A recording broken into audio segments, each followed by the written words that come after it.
Hey everyone, it's Brennan the Paleo Dude. I'm currently at Toy Traders, and they've got some Jurassic World 2015 figures in stock. So someone must have traded these guys in, and so now I have a chance to pick up the ones I didn't get. They're a decent price too. We got the big raptors for 15 each, you know, the ones missing the toe claws.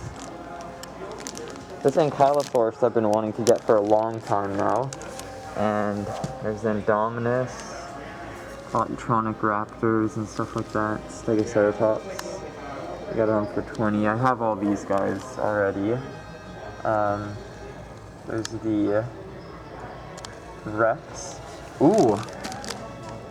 Oh, I don't have this one yet, but I'll probably get that one. That's a pretty decent price. I mean, 20 bucks. Yeah, it's about worth it.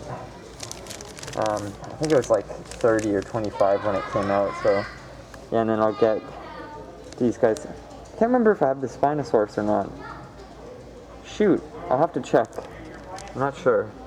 But yeah, no, I can pick that up, so that's good.